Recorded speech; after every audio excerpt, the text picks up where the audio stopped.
Well, good morning, ACRP.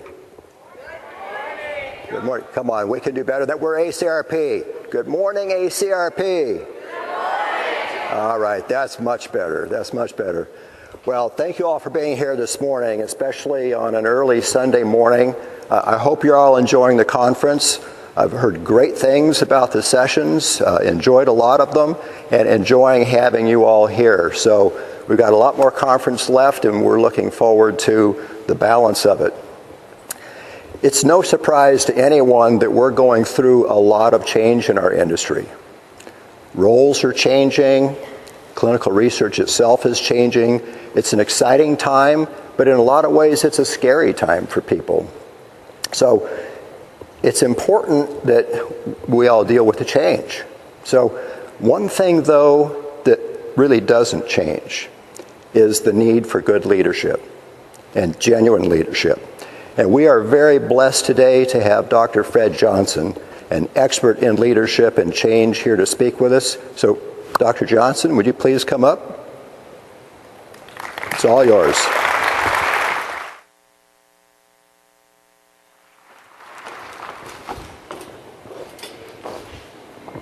Good morning.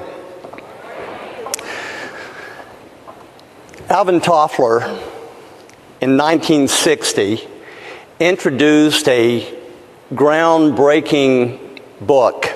Many of you may have read it, called Future Shock.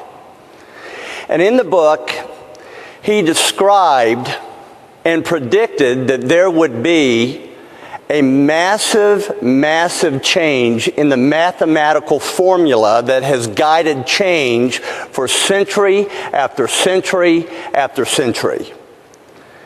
He predicted that what would happen is this: that technology would have an impact for the first time of changing the rate of change from 1 + 1 + 1 linear addition to exponential, where it becomes 2 × 2 × 2 multiplication.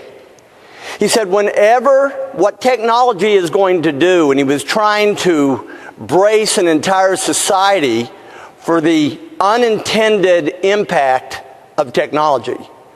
He said, when you marry the ability to mass communicate in a faster way than ever before, more and more ideas to a larger volume of people, when that happens, you are going to increase the speed by which ideas can be implemented. When that happens, it increases the speed of change.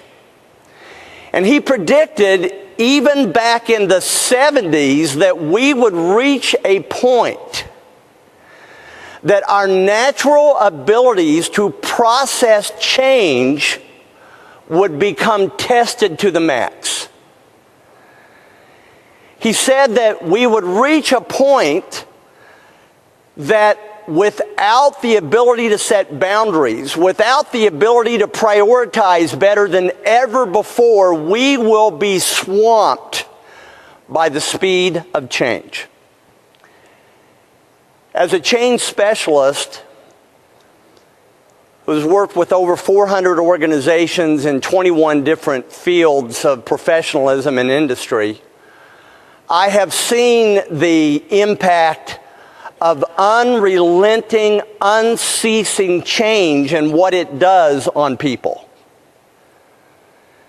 How many of you ever feel that you are living in your organization, that there's so much change happening that you are on the edge of chaos every single day? Does that feel that way? Well, let me give you some good, encouraging, hopeful news. It ain't going to change. That is the new normal. Now, let me tell you what unrelenting, unceasing change does to people. We have seen, when you're in an environment that what change does to people that never stops is it actually lowers self-belief. Because you're thinking that everyone else is staying up with everything and you're the only one that's the laggard. Have you ever felt that way? Well, let me tell you, every single person around you feels the same way. We know because of that. In 1960, there was a study of 400,000 people that was able to do a study of the average level of self-belief of the typical American leader. In 1960, when change was still linear, still 1 + 1 + 1, the average level of self-belief from 0 to 10 for the average American leader was a 6. Now that's pretty good. What that means is, life could be better, but it could be a whole lot worse. So Freddie, if you don't like those green beans, there's 1 million kids in Vietnam who would love to have these green beans. Well, Mama, send it off to them. Not the right thing to do with the Southern grandma. They took the same survey 38 years later. Gang, this is a 20-year-old study. In 1998, they repeated the study and found that the average level of self-belief of the typical American adult had gone from a 6 to a 2.7. 2.7 says, I hope people don't see how afraid I am and how inadequate I feel every single day. I hope people don't find out the real me. There's a new term for it. I've started hearing a lot about it in the last 3 years. It's called the fraud syndrome. 70% of all leaders, that's what the research says. I believe that number is much higher, but I'm going to use that number because I haven't done the study in our data. But 70% of all leaders struggle with the fraud syndrome. And a major reason for that is the inability to stay up with change, because the flow of change is no longer a brook, it is a tsunami. Would you agree with that? And let me tell you this. Worked with 21 different fields. And every single one of them believe that they are the exception, that no other field has the level of change that they do. Every one of us are struggling with this. And that is why, gang, listen, there are 4 sacred C's in leadership that you have to master. The 4 sacred C's in leadership is you must become an impeccable communicator. Number 2, you must be a caster of vision over and over. 3, you must become an expert in conflict leadership, but you also must master change leadership. It is no longer enough just to embrace change, much less tolerate it. You have to become a master in leading change. And if you cannot lead change effectively, quite frankly, you may have a title, but you're not a leader. Let me give you the good news. The good news is, in spite of the relentless force of change that can bring people's self-belief down, that can create chronic anxiety, that can create a sense of hopelessness. You see, the people that you lead, you may introduce a new idea to your team, or a new method, or a new way of doing things. And it may be just an idea to you, but to the people around you, it is often to them, it feels like an assault on the basic human need of safety. That is why change is hard. Would you agree that leading change is one of the most challenging aspects of leadership? Is it easy or is it hard? It is hard. And the reason for it, gang, the resistance to change does not come merely at a cognitive level. Even more, it comes at an emotional level. Because what change represents for the typical person is the change represents a threat to consistency or stability. The greater the level of change that is going on in your organization, the more your people are looking for some element of predictability, some element of consistency.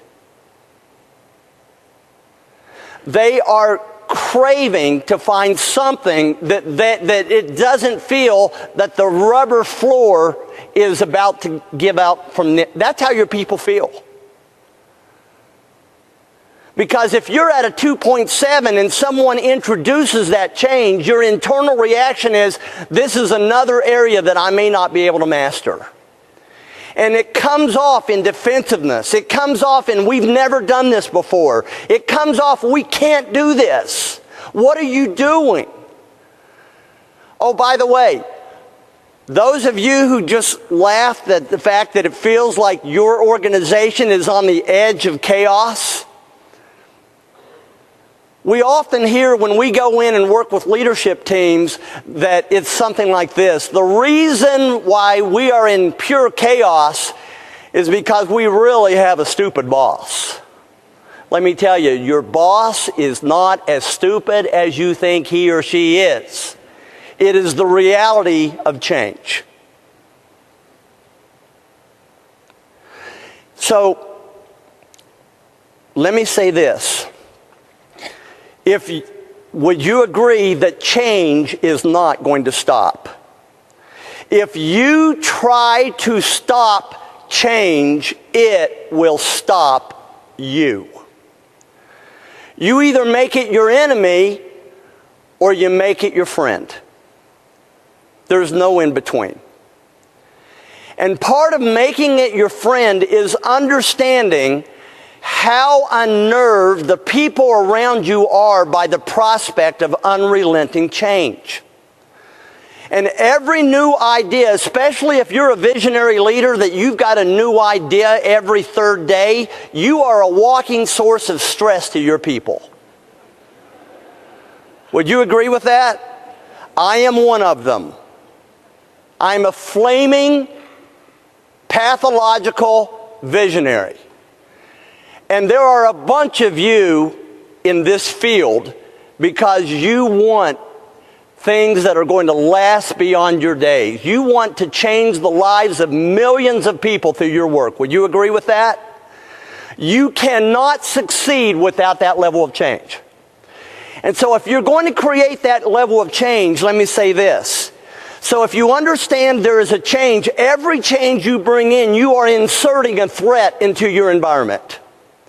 So in order for them to be able to live with that threat while they're looking for predictability and consistency, you have to build a foundation of safety under them.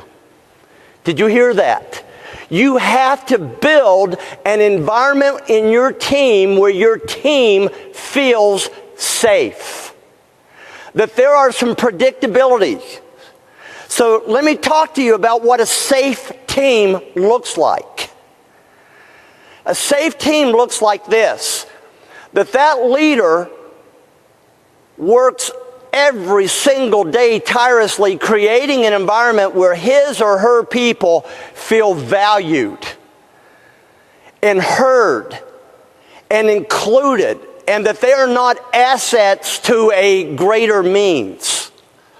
That they are it. They are environments where people are not only not afraid to speak their mind without fear of repercussion, but they are encouraged. In fact, we're disappointed when you do not speak your mind and you do not add to the dialogue. Because in the world that we live in today, there's a sociological principle that says this: As exposure to information and ideas increases, respect for authority decreases. Did you hear that? That doesn't mean because now, gang, let's face it, the knowledge level that your kids and my kids are being exposed to on a daily basis is staggering. It's staggering. And what happens, it doesn't mean that I become more disrespectful of people in authority. What it really means is I become more respectful of what I believe I bring to the table. So if you leave me as a team member that we're talking about change, and you as a visionary, if you're a visionary leader, you want it done, and there's a million things that need to be done, so that change needs to happen when? Now. And we're going to take a shortcut. I'm so smart, and I have so many years of experience, that I'm just going to let you know this is what we need to do, how we need to do it, when we're going to do it. Are we clear? In an unsafe team, everybody will go like this, but there will be meetings after the meeting where they will say, "You're full of crap." Excuse me, but that's what happens. Top-down leadership today no longer works in our culture. Now, it feels like that's going against the grain of common sense. Because if you have to move faster and it's taking you longer as a team for dialogue and input, it feels like you're slowing it down. Would that seem to be true? But what you're actually doing is you're speeding it up because you're taking out the passive-aggressive resistance that happens with people because they're not all in. Because you didn't involve them in the dialogue. And their way of protesting in an unsafe environment is not with their mouths, it's with their hands and their feet and their passion and their lack of commitment. Are you guys with me? And so, gang, you have to create an environment now in which people feel heard and included, and they are partners in the change process. Because people will not support something without putting their mark on it. That is the art of leading change. Not only that, but you've got to have a culture where people can fail forward. I don't know about you, we all have weaknesses as leaders. One of my worst leadership traits, and I deal with it and I keep it front of mind every single day. And I ask my entire team to hold me accountable every single day, is perfectionism. That everything has to be perfect. And that if there's a mistake, that is a reflection upon me, because at 2.7, I go to, if we make a mistake, it means I'm a mistake. And when you're a perfectionist leader, no one can win around you. And when mistakes happen, it gets shamed in front of other people. And the people who make the mistakes are pulverized. Because perfectionism, look, there's a side of perfectionism that is not bad. You want your brain surgeon to be a perfectionist. You want the person who's putting the nuts on your tires, on the wheels when they're changing. You want that person to have a real perfectionistic attitude. But the problem when perfectionism has become an addiction to order that's out of control is when it leads to shame and judgment, and no one can win. And what does that do to innovation? It shuts it down. Because people are scared to death to make a mistake. So they all start playing it safe.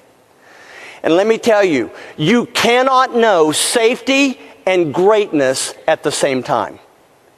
You cannot play it safe and have greatness at the same time. There's a level of risk that has to come with it. Here's the good news. The good news is that you can lead effectively in the midst of the threat that change is, as long as you are working diligently to create an environment where your people know the change is going to be relentless, but what is absolutely consistent on our team is that we're a team, we partner together, we're heard, we're valued, we're included. If we make a mistake, we learn from it and grow forward. We don't get pulverized when we make a mistake. Now here's why this is difficult. Because that kind of change in your leadership style requires interchange with yourself. People say, teach me how to lead change. Give me some tips. Give me some gimmicks. Let me read your book and let me master it. Gang, there ain't no gimmicks. To lead the kind of way that we're talking about requires an inward change in yourself, because you cannot make other people feel safe if you do not feel safe inwardly. And you're not going to feel safe until you begin to believe in who you are. Let me say this. I've had the opportunity to speak to hundreds of audiences around the country. And I will tell you, this is the number one theme by far. Number two is not even close. The number one theme that I deal with leaders, and I'm talking head coaches at NFL teams, general managers, I'm talking CEOs of Fortune 5 companies, I'm talking some of the most elite leaders.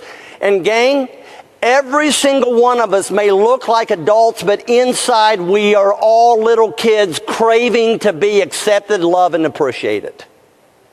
Every one of us. The number one need that I hear from people when they let their guard down from these leaders is this: I am not enough. And if you do not believe that you're not enough, you can't treat your people that they are enough, because you cannot give out what you do not have. And as leaders, it requires today a relentless effort to work on yourself, to fall in love with yourself, warts and all. Your people do not want a perfect leader. They know that doesn't exist. In fact, if you're the kind of leader who has to appear that you've got it all together and you'll never make a mistake and your people will never hear, "I'm sorry" from you, you are not leading them. I guarantee it. Because leadership today has had a cataclysmic change. It used to be that leadership was about competency. Do you know what you're doing? It was about authority. What title do you have? And it was about knowledge. How much do you know? Well, technology has changed that, because who has access to knowledge? Everybody. Today, the three pillars of leadership are different. Today, they are transparency. Are you giving us all the information? Let me tell you something. If you want to lead in a high change environment, you better treat your people like adults. That means don't manage me through how you give me information. Don't try to take responsibility for my feelings and how I'm going to feel uncomfortable with that. Leaders become comfortable with being uncomfortable. That's the bottom line as an adult team. And I've seen team after team after team who have said, look, I just want my leader to treat me like an adult. Give me the information, all of it. I want the bad, I want the good, so that I can process and make plans. So today, leadership is about transparency. Are you putting all the information on the table? Second, it's about authenticity. Are you for real? Are you who you say you are? And last, it's vulnerability. do I know you? Do I know you? Because the old mantra of professional is professional and personal is personal, that was the age I grew up in. That is not the age today. Because 78% of your workforce, which is the backside of the Xers, all of your millennials and the Zers that are coming up, they don't want a separated life. They want a life, what they call integrity, where there is flow between it. And they want a place when they go home and they need to do some work at home, they can do it without guilt. But at the same time, if they're at work and they need to go to a birthday party or a kid's event, or they need to go on a vacation, they're not going to be guilted into doing that. There is a flow in that. And they want a leader who is the same person at home that they are at work. And gang, for many of us, that requires a monumental shift in identity.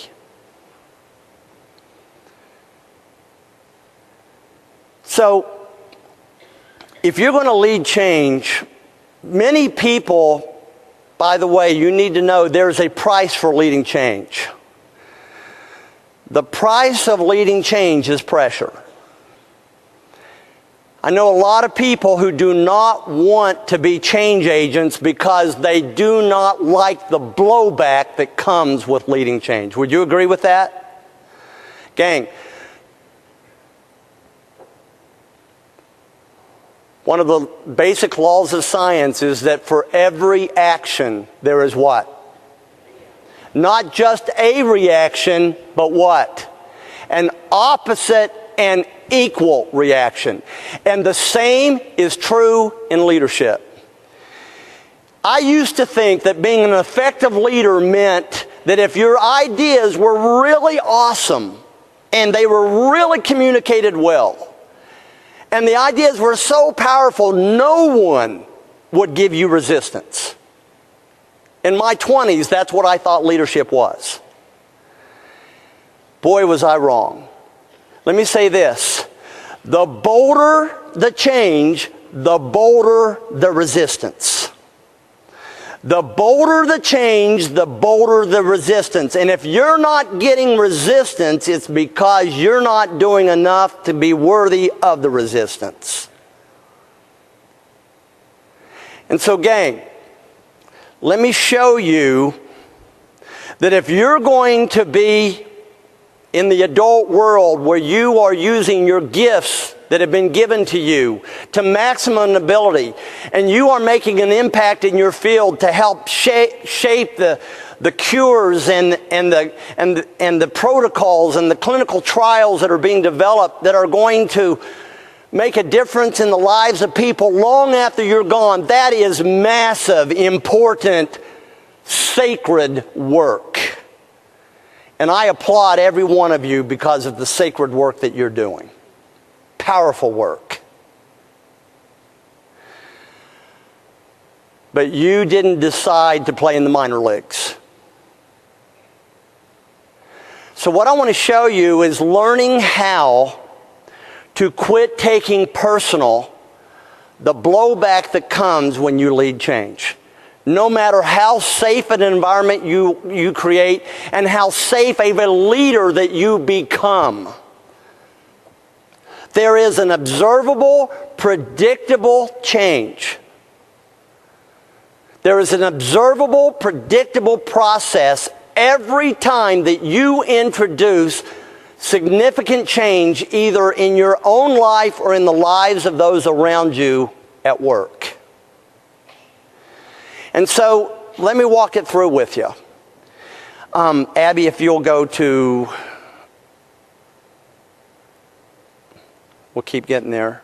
So, let me walk it through with you. Right there. This is called the reality of change. Now, every time that you decide that you're going to make a change, you cannot escape this. If you decide you want to lose 30 pounds, you're going to go through this. If you decide you want to quit smoking, you're going to go through this. If you're dealing with an addiction, you're going to go through this.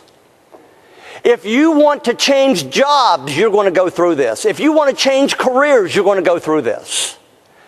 If you want to introduce a new philosophy to your team, a new way of doing things to your team, you're going to go through this. There's no shortcut. So very quickly, let me walk it through with you.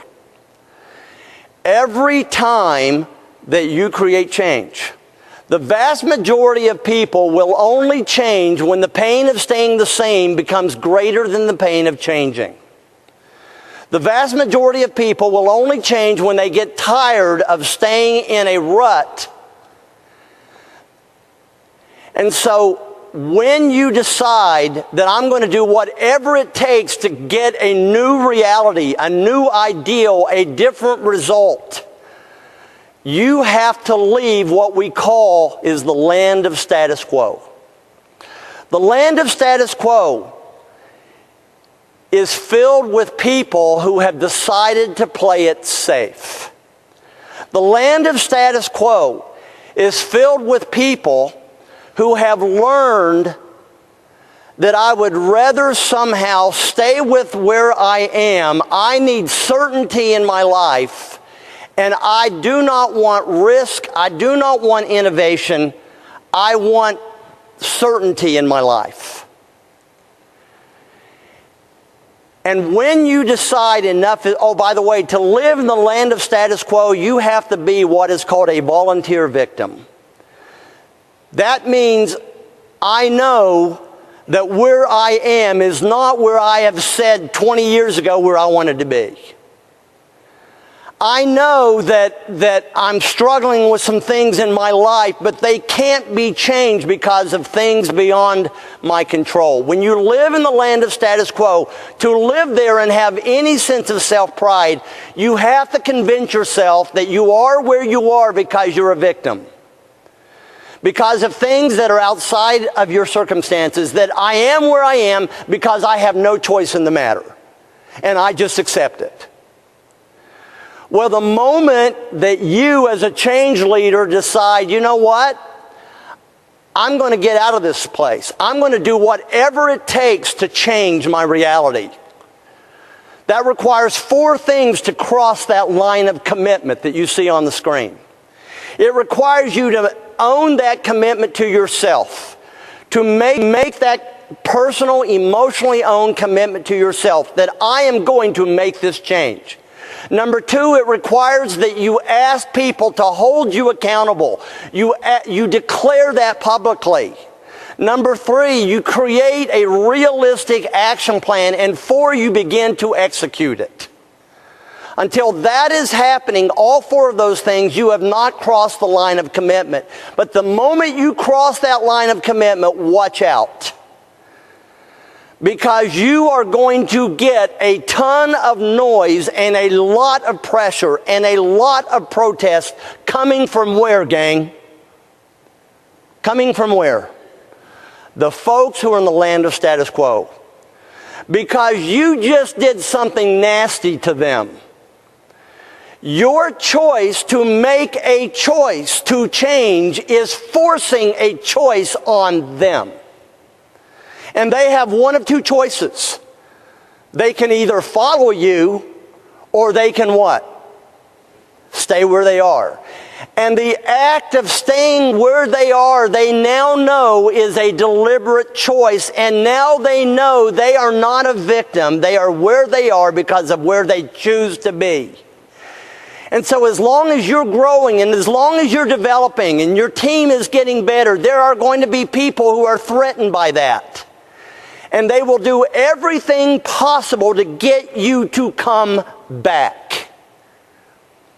Think about the number of times that you have made major declarations of change in your life. And why is it that everybody and their aunt and uncle, whether you needed it, wanted it, they felt that they had to weigh in on your decision? Has that ever happened? Why is it? Why is it your business? By the way, it feels like they're meddling in your business, but your choice has made it their business because you're a threat. And that is why whenever you start leading change, you are going to be surrounded by people who are not going to be encouraging you in your change. That is why in the middle we call that no attaboy territory. That often you're not going to be surrounded by people who are going, man, this is awesome.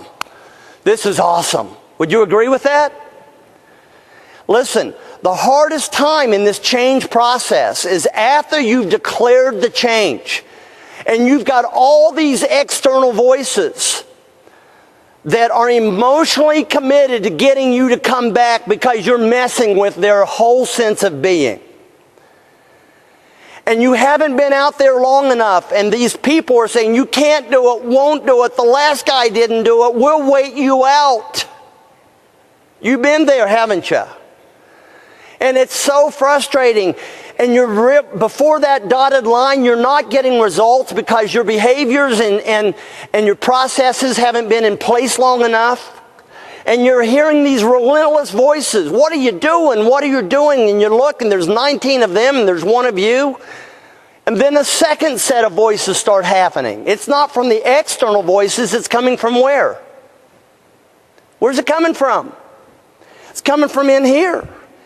And it's saying, remember, I'm a 2.7. What am I doing? All these people are screaming at me and telling me I don't know what I'm doing. And you know what? I think they're right, but I can't admit it because I'm a 2.7. You know why you're laughing? Because we all do it. We all do it. And so the second set of voices, which is even more powerful than the first set of voices, is saying, what in the world are you doing? And what most people do, look in the middle of that graph, right at that dotted line, what do most people do? They turn around. And the first thing that they cross is their own wake that they've been creating. And that wake represents all of the constructive thinking that they've been giving to themselves. That we can do this. It's worth it. And now they're saying, they're crossing that wake, and now they're saying to get over that wake, don't be a leader. It's not worth it. Don't stick your neck out. Don't take a risk. Play it safe. Pick your battles. All of the language that we tell ourselves when we want to live a common life. So we get back on the shore and we're worn out. We took a major risk and it didn't work out, and we're beating ourselves up, and we get on the shore and we crawl onto the sand, and we're met by this wonderful, loving, encouraging welcome party from the land of status quo. And what do they say to us? Told you so. Don't do it again, sucker. You made your bed, now lie in it. You wipe the sand off yourself. I'm not helping you. Here's the problem. The next time you try it, they think you came back because of them. So the next time, what are their voices going to be? Louder than the first time. So gang, let me give you a quick, easy rule of change leadership. Once, it's really complicated here for those of you who have your PhDs in scientific fields.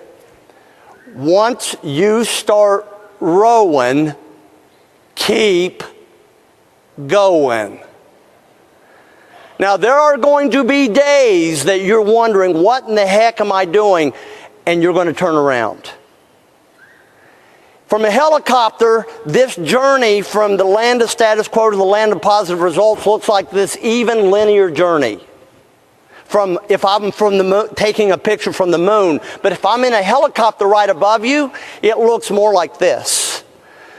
It requires recommitting after recommitting after recommitting after you've had a bad week and you want to give up. And something keeps going to say, no, I can't do it. Now, before I tell you why there are some people who do not make the change and what is that do not turn around and they keep going, before I do that, let me remind you, I've seen other people, once they get back to the land of status quo, I've seen people try to handle it like this. Well, I'm going to make a decision. I'm going to put one foot in the water, and I'm going to keep 1 foot right here on the... Well, the problem is it's like the Atlantic Ocean in an undertow. You don't even move, and within a few minutes, you're 50 feet down, and you haven't even moved. Well, that's what happens with the land of status quo. It has a power to pull you back the moment you quit being relentless about moving forward. That's why we call that land of status quo, here we go, the Great Sucking Zone. Now, what is it then that there are some people who continue to move forward and to grow, and they lead their teams forward?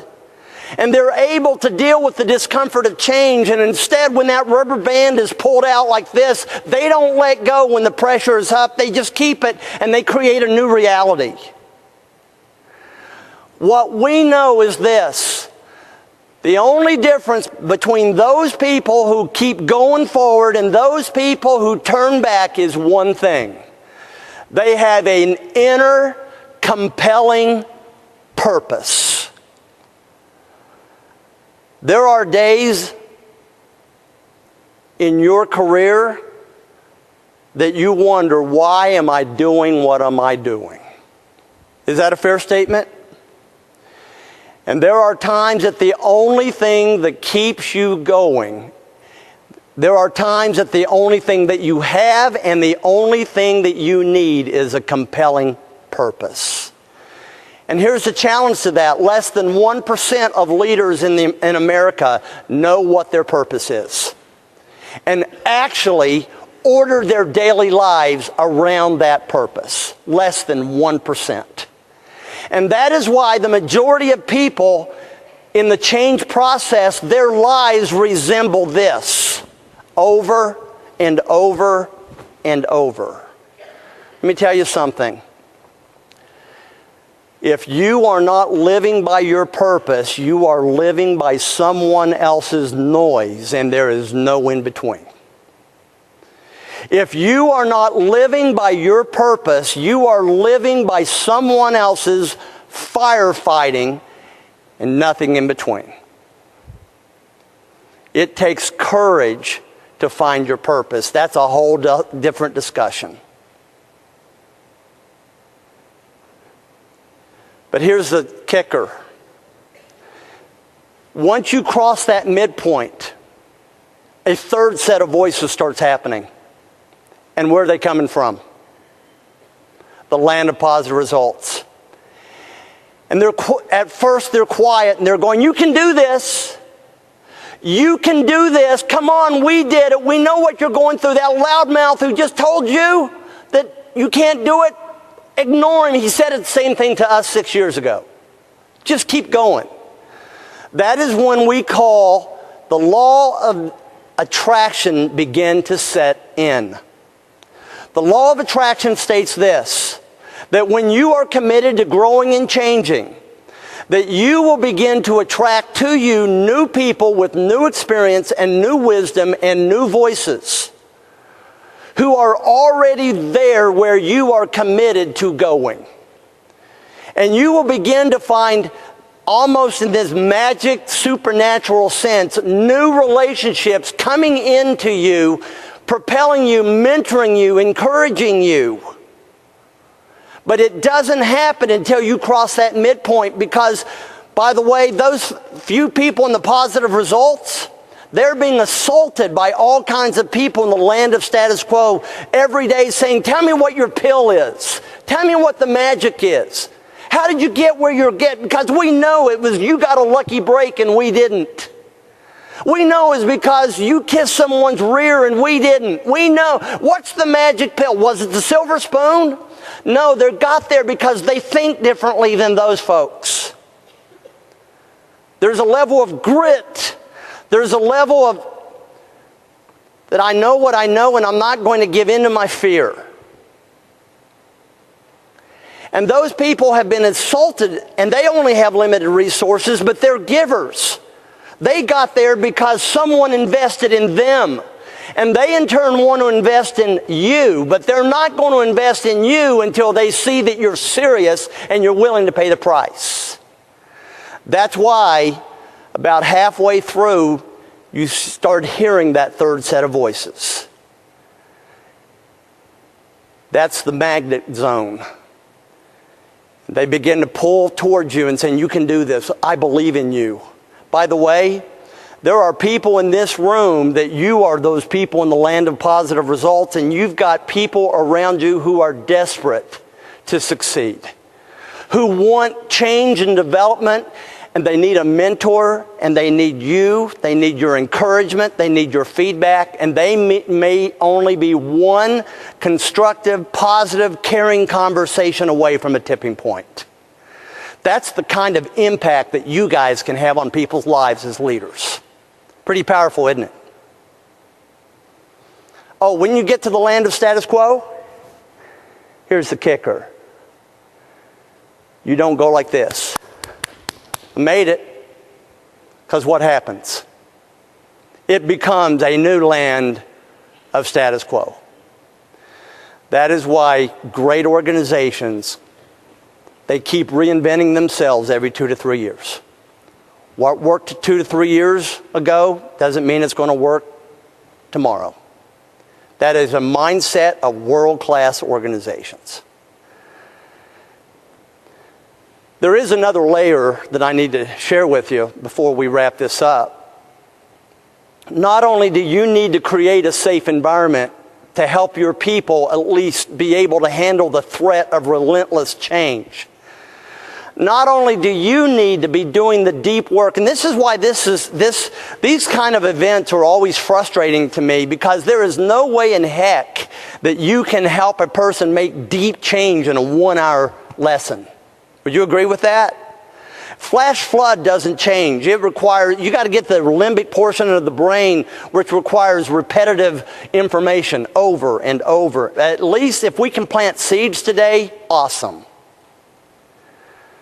So it does require you to create a safe environment. It requires you to become a safe environment to your people. It requires you to create a compelling purpose. Because without that, gang, there are days that you are going to be mincemeat with those who are notorious in their criticism. And the fourth thing is it requires you to learn how to maximize those people that can become your partners in change, and learning how to neutralize those folks who are opposed to change at all times. Do you have any of those folks? So, because of time, Abby, if you'll go to the next slide. Because of time, this was a whole book that I wrote on the 5 different kinds of leaders and how they process change and how you have to accelerate change. I only have time for talking about 2 of those folks. One of them is called thoughtful leaders. Your thoughtful leaders are a leader's best friend.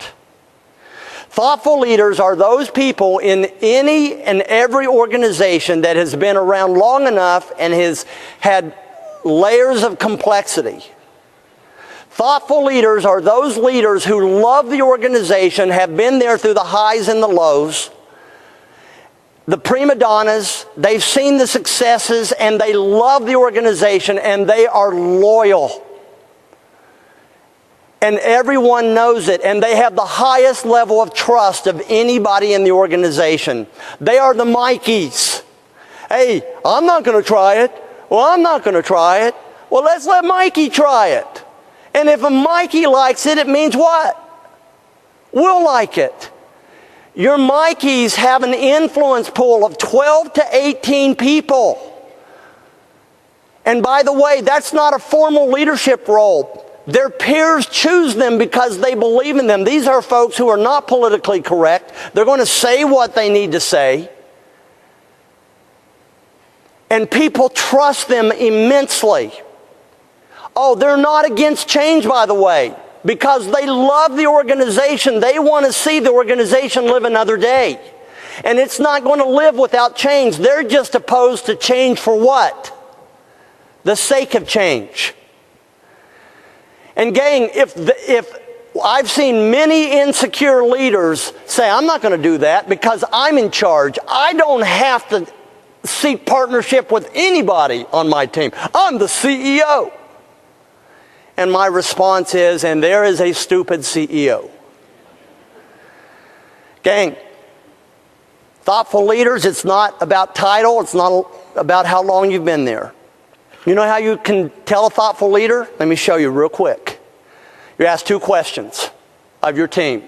Number 1, who are the people on our team or in our organization who genuinely love this organization and have constructive attitudes?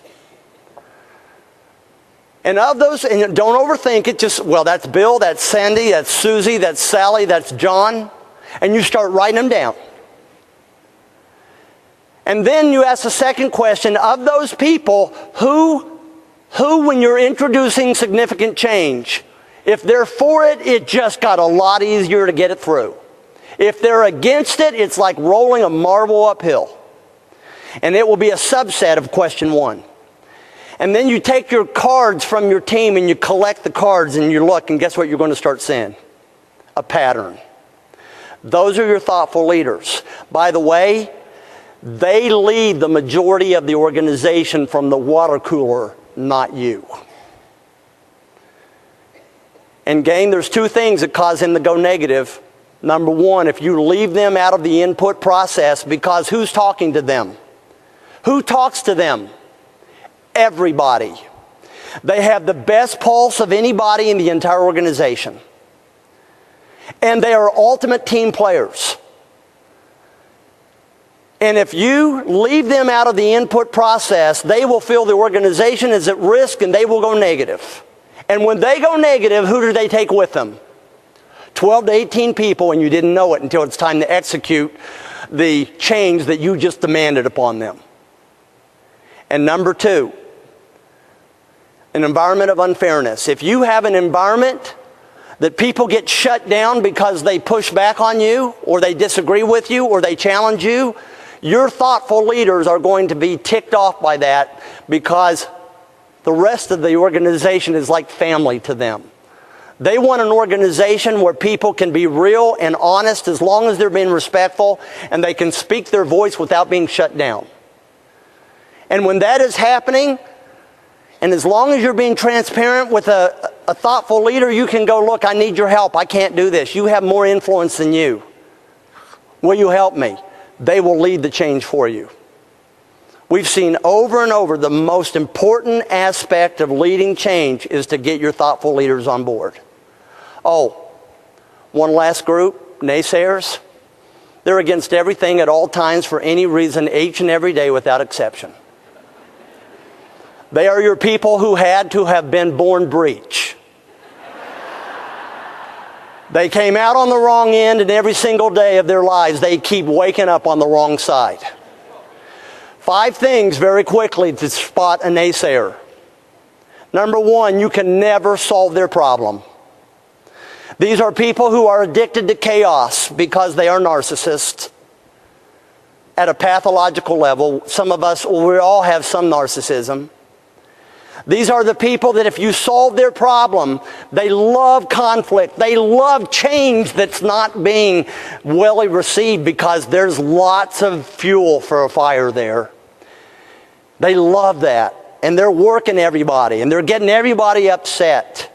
If you solve their problem, you take their fuel away. So what do they have to do? They have to create another one. Emotionally, they have to create another one because they have known chaos all their lives. And so if they see a team that's accepting change and they're moving forward and there's cohesiveness, man, they're loving that. A naysayer looks at that and says, man, you're sick. I got to fix that. And they mean it. It's not a character issue. It's an emotional brokenness problem. Number 2, you can never give them enough information. And when they ask for that information, it will typically be in a meeting, in a public meeting, either at the beginning or at the end, and they know you're not prepared, and at the very last moment, they drop the bomb on you, and you had no idea it was coming. Thoughtful leaders will ask you tough questions, but they'll do it privately first because they don't want to disrespect you. Naysayers will do it publicly because they want to make you look silly so that they can look better. You know people like that? Number 3, they are masters of meetings after the meeting.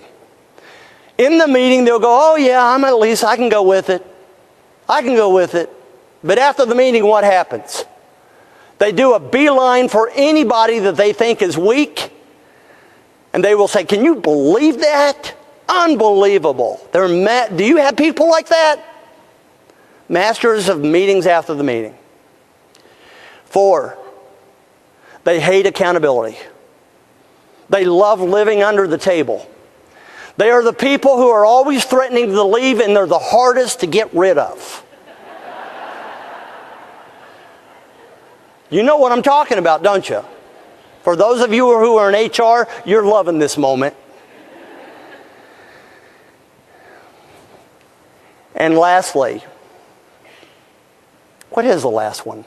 I don't know. Buy the book. But gang, naysayers, let me tell you how you deal with them. If you create a healthy culture, and that's a whole nother environment, a whole nother discussion.